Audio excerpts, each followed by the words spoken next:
أعوذ بالله من الشيطان الرجيم بسم الله الرحمن الرحيم والحمد لله والصلاة والسلام على أشرف الأنبياء والمرسلين سيدنا ونبينا وحبيبنا ومولانا محمد صلى الله تعالى عليه وسلم وعلى آله وصحابه ومن اهتدى بهداه إلى يوم الدين فإن خير الحديث كتاب الله وخير الهدي هدي محمد صلى الله تعالى عليه وسلم وشر الأمور محدثاتها وكل محدثة بدعة وكل بدعة ضلالة وكل ضلالة في النار ربي اشرح لي صدري ويسر لي أمري واحلل عقدة من لساني يفقه قولي ربي لا تؤاخذني مما يقولون واغفر لي ما لا يعلمون واجعلني خيرا مما يظنون.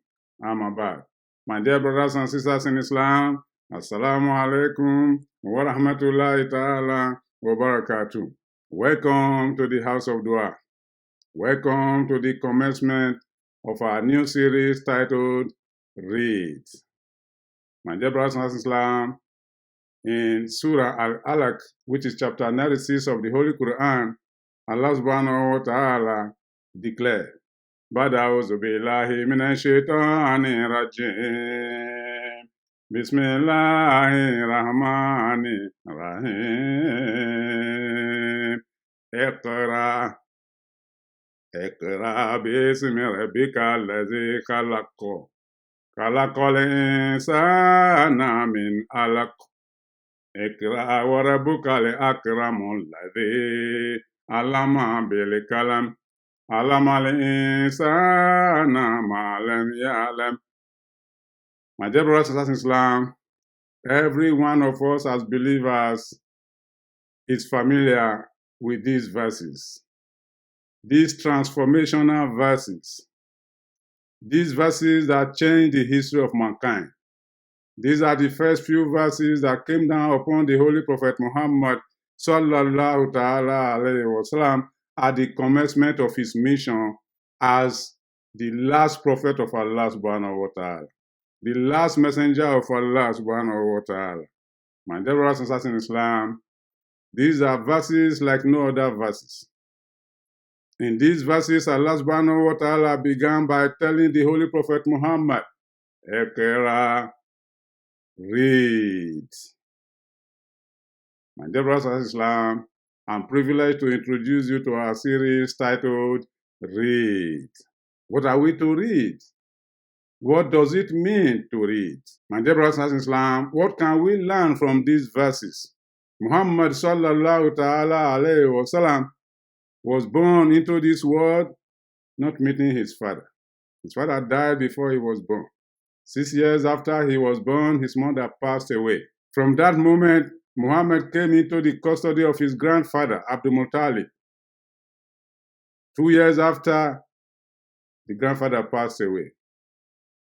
And then his uncle, Abu Talib, took over the guardianship of Muhammad sallallahu ta'ala alayhi wa sallam, which means Muhammad grew up as an orphan. And as an orphan, in today's life, we will count him out. We will say an orphan will not have a chance in the society. But that's not the plan of Allah subhanahu wa ta'ala. As an orphan, he grew up to become Afdalul Khaliq wa Akramur Rusul, the best of Allah's creation and the most honored of the messengers. My dear brothers and sisters in Islam, that's Muhammad sallallahu ta'ala alayhi wa sallam. You know why? Because Allah subhanahu wa ta'ala, he can confer his favor upon whoever he wants to confer upon. Ya tasubi rahmatihi man yasha. Allah grants his favor, selects whoever he wants to select for a particular assignment or mission. That's the way he operates. He does not send his favor through another person to somebody else.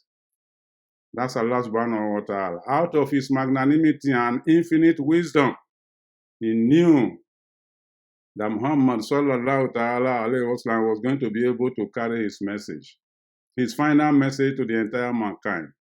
And so he selected him to be the final messenger and prophet.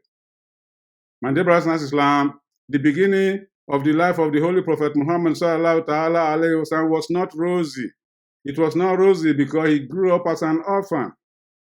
Halimatu Shadia, the wet nurse to the Holy Prophet Muhammad sallallahu ta'ala alayhi wa sallam, gave a beautiful story. She said, I came to Mecca from the countryside in the group of other women to look for newly born children to wet nurse. Every woman in my company was able to find a child to wet nurse, a child whose parents were ready to pay for the services. But unfortunately, every woman that came across Muhammad sallallahu ta'ala alayhi wa sallam would reject him. Why? Because there were no parents to pay for his services. But while they were now going back, Halima was going back empty-handed. She told herself, how could I return to the village without a child to wet nurse? Let me go back and take this one that everybody had rejected. And so she picked up Muhammad sallallahu ta'ala alayhi wa sallam, and that was the beginning of the change of her life as well. She took Muhammad sallallahu ta'ala alayhi wa sallam to the countryside and wet nursed him. Muhammad grew up later to become an adult and came into contact with a lady that was rich, Khadija radiallahu anha, who employed Muhammad sallallahu ta'ala alayhi wa sallam as an assistant in her business. But she noticed something different from Muhammad. His transaction was impeccably clear. He rendered accurate accounts of what he did. She became interested in him. That's how they got married. Muhammad was 15 years younger than Khadija radiallahu anha. And dear brothers in Islam, 40 years of age, Muhammad went to the countryside as he had been doing in the past to meditate, to stay alone and ponder about creation. But on this very day, it was like no other day. Just as he was doing his usual meditation, he had a voice. Iqra, read. He looked at the right, he looked at the left, he didn't see nobody. He looked behind, nobody. In front of him, nobody. Above, nobody. Below, nobody. He was shaking. Who is talking to me? The voice came again. Iqra. He replied, Man Abikari, I can't read. I'm not literate. And dear brothers Islam, the angel came closer. It was the voice of Angel Jibril alayhi salam. Came closer and gripped Muhammad. Iqra, bismi rabbika allazi khalaq. Read in the name of your Lord who has created. Khalaqal insana min alaq. Who has created man from a clot of blood. Read. Muhammad still replied, Man Abikar. The angel continued. Iqra wa rabbuka al-akram allazi allama bil qalam allama al-insana ma lam ya'lam. Read in the name of your most honored Lord. Read in the name of your Lord who has created man, who teaches by the pen, who teaches man what man does not know. From that moment, Muhammad's life was transformed from the position of an ummi, an unlettered person, to the position of the most learned person mankind has ever seen. This is Allah subhanahu wa ta'ala manifesting his power, my dear brothers and sisters in Islam. Perhaps if this had not occurred, Muhammad would probably grow up as an illiterate and unlettered person. Why? Because he had no parents to take him to madrasa or to take him to the school of their time.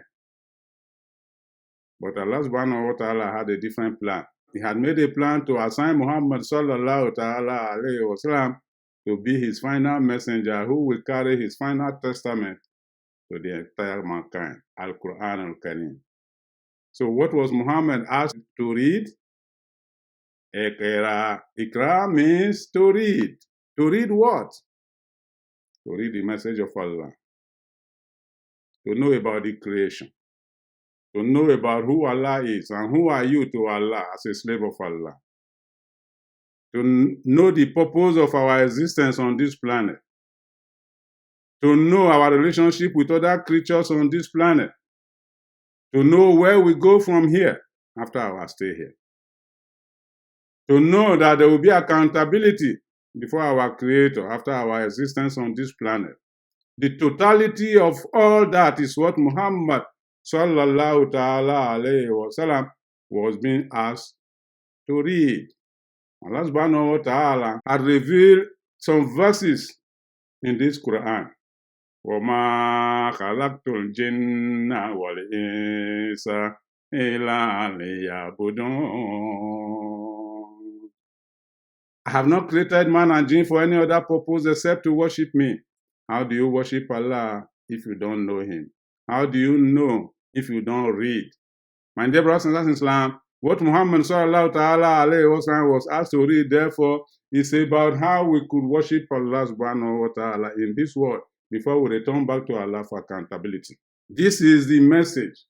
This is the final testament revealed to mankind. An inimitable message, a message that cannot be corrupted.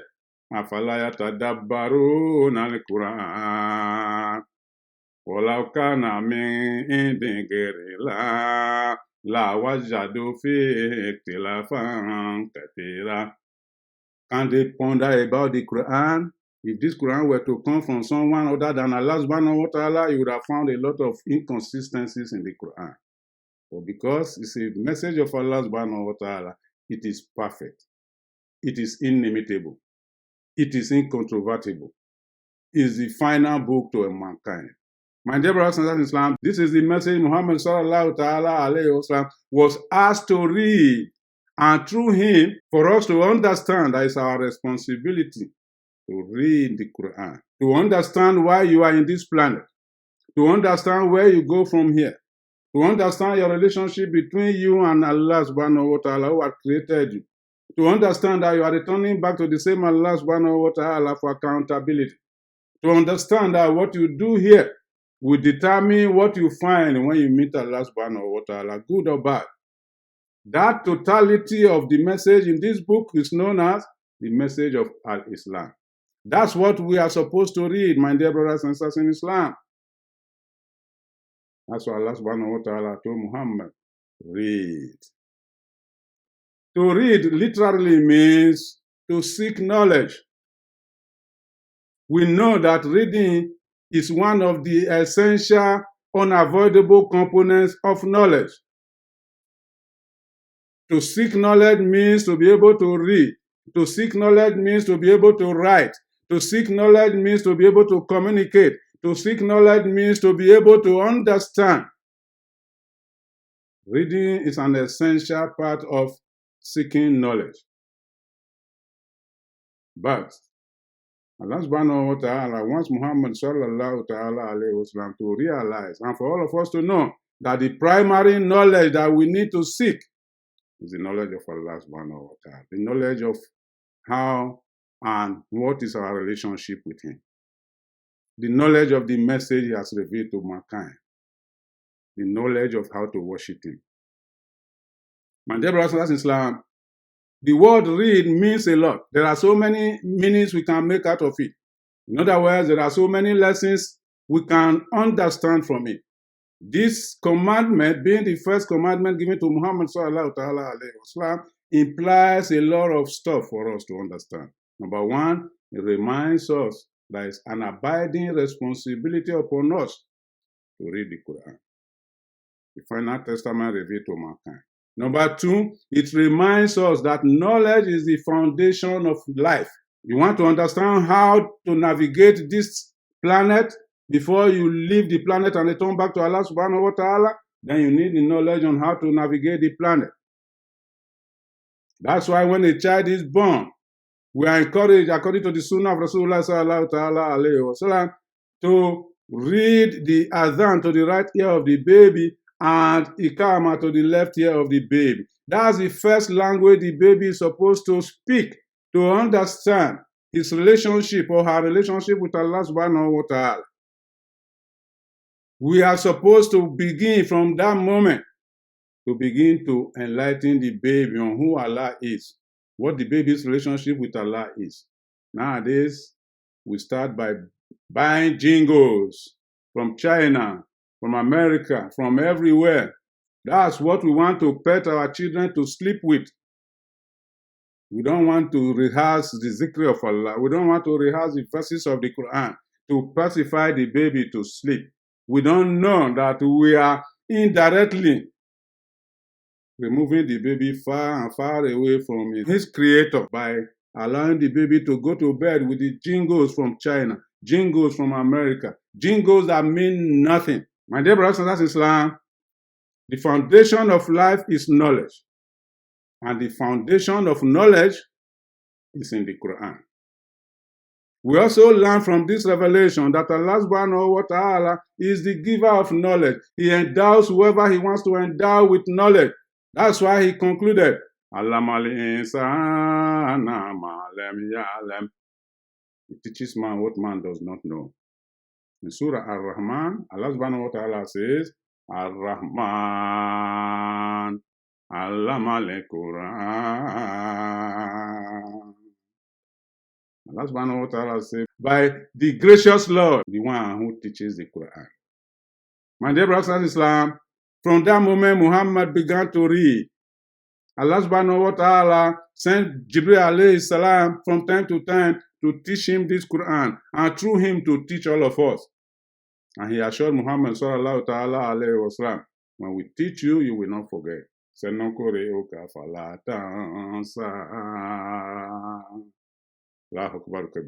Initially, the Prophet sallallahu ta'ala alayhi wa sallam will be shivering, will be trying to read it as fast as possible, as if he's worried. Allah subhanahu wa ta'ala said, no, slow down. La tuhariki lisanaka litajala bi. Inna alayna jam'uhu wa Qur'ana. Fa iza qara'nahu fattabi' Qur'ana. Allah subhanahu wa ta'ala told him, no, slow down, ya Muhammad. La tuhariki lisanaka litajala bi. Do not move your tongue so fast to be in a hurry. No. We assemble this Quran. We shall teach it to whoever we want to teach it to. We are in charge. I told Muhammad, this Quran is heavier than the entire weight of the entire planet put together. Inna asanuloki aleka kaola sekila. Be prepared to receive it, because what we are sending to you is heavy. You can see what Muhammad sallallahu ta'ala alayhi wa sallam went through, my dear brothers and sisters in Islam. He became the most learned that mankind had ever seen. From being unlettered and ummi to being the most learned mankind has ever known. Abdulul Khaliq wa Akramur Rusul. My dear brothers and sisters in Islam, we know from this revelation, read that Allah subhanahu wa ta'ala, He expects all of us to read the book. So why should we not read the book? There are various kinds of knowledge in life. In the world we live today, you know, as I know, that knowledge has different branches, has different spheres. Nowadays, science and technology is there. You can become an engineer or a doctor or a philosopher, whatever you want to be, a historian, you can be a teacher, whatever. Every aspect of life begins and advances with knowledge. Without knowledge, you cannot make it in life. You will not be happy. Even the knowledge of how to cook. Some people cook better than others because they have knowledge. Some people drive better than others because they know better how to drive. Some people know science more than others because they know it better. That process of knowing it is meant to be what? Read. Read. So knowledge is the foundation of success. This is what it means, my dear brothers and sisters in Islam. But what specific knowledge is Allah talking about here? According to the consensus of our scholars, we're talking of knowledge of the Quran. Allah subhanahu wa ta'ala says, Yotele hikmata man yasha. وَمَنْ يُؤْتَ الْحِكْمَةَ فَقَدْ أُوتِيَ خَيْرًا كَثِيرًا وَمَا يَذَّكَّرُ إِلَّا أُولُو الْأَلْبَابِ. Allah subhanahu wa ta'ala says, hikmah, which is a combination of knowledge and wisdom. Knowledge about the Quran, knowledge about the hadith of Rasulullah sallallahu ta'ala alayhi wa sallam, knowledge of your experiences in the life you live, all combined. Allah subhanahu wa ta'ala says, when he grants it to you, he has granted you what is best. Only those who have smart intellect can appreciate that. So there is no substitute to the knowledge of the Quran. It is the best and the final that we need to know. Why? Is the knowledge we need in this world, is the knowledge we need in the Akhirah. Science and technology, mathematics, geography, whatever kind of knowledge we have in the life we live is for this planet. It's for dunya. You are not taking it to Akhirah. But you are taking the Quran to Akhirah. This is the knowledge of Allah. This is the language of Allah. And therefore, we need to make it an abiding responsibility to read it. That's why the Prophet sallallahu ta'ala alayhi wa sallam says to seek knowledge is a wajib for every Muslim. It's a mandate. It's obligatory for every Muslim. How can you possibly know how to worship Allah? How can you possibly know how to practice your deen? How can you possibly know how to prepare for the Akhirah if you don't know how to read the Quran? And you don't want to know how to read the Quran. Walem takaraha, walem yusualu, kefa naja, kefa naja, kefa naja, kefa naja. A scholar says, how can you possibly be saved if you don't know and you don't ask? And Allah subhanahu wa ta'ala by himself told the Holy Prophet Muhammad, Farifuni kabla tabuduni, waman lam yarifuni, fakefa yabuduni. Let them know me before they worship me. For the one who does not know me, how can he worship me? This is a hadith Qudsi that Allah subhanahu wa ta'ala made known to the Holy Prophet Muhammad sallallahu ta'ala alayhi wa sallam, and by implication to all of us. Unfortunately, nowadays, some of us acquire a degree in the University in Science and Technology and Computer. They say, yes, that's it. I gotten it made. That's all I need. No, that's not what you need, my dear brothers and sisters in Islam. You need more than that. If you understand the purpose of your coming to this planet, you definitely know that you need more than that. To seek knowledge. And not only for you and your children. To discount the knowledge of the Quran and the knowledge of the Hadith from your kind of knowledge you may have in this life, you are actually a misguided person, I'm sorry to say. Therefore, I encourage you, just as I encourage myself, to find a way to read the Quran. I'm too old, it's not an excuse. I'm too busy, it's not an excuse. It's too difficult, it's not an excuse. There is nothing that is easy in life. To drive, the first day you put your key in the ignition, you can't even turn it. But after repetition, you begin to know how to drive. That's how knowledge is. You got to have the determination, you got to have the patience to acquire the knowledge. The knowledge of the Quran is not an exception. My dear brothers and sisters in Islam, in Surah Az-Zumar, Allah subhanahu wa ta'ala says, Han yastawil lazina ya'lamun walladhina la ya'lamun innama yatazakkaru ulul albab. That's the question he asked. The one who knows and the one who does not know, are they the same? They are not.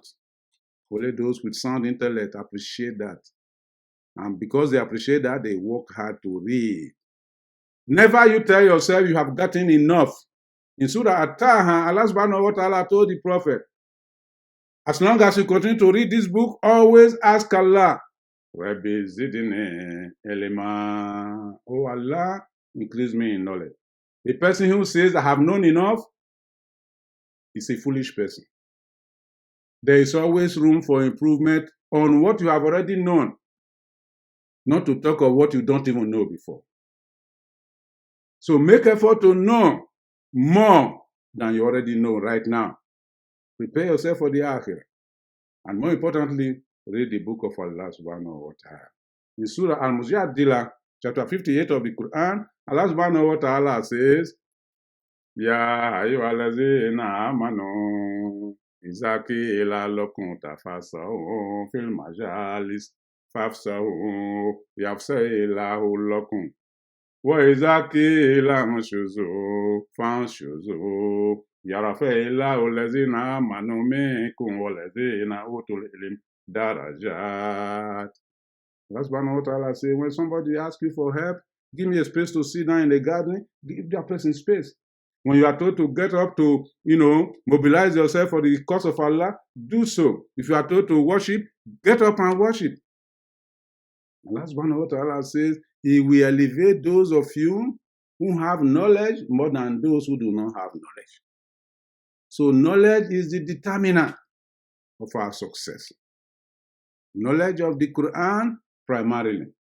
Even the world we live now, my dear brothers and sisters in Islam, you will agree with me that we don't select those without knowledge to important positions of authority in the life we live. Knowledge is a determining factor of your social status in the life we live today. Those who unfortunately are unable to acquire some level of knowledge, they are always down below. While those with sufficient knowledge as required by the society are over there on top. Which one do you want to belong to? Believe me sincerely, that's how it's going to be in the Akhirah as well. There will be those who will be in Jannah al-Firdaus, and there will be those who will just be below. And of course, there will be those who will not gain Jannah.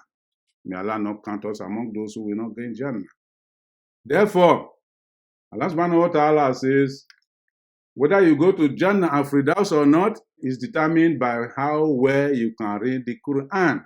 A beautiful hadith of the Holy Prophet Muhammad sallallahu ta'ala alayhi wa sallam says, on the day of accountability, a man will be asked to read.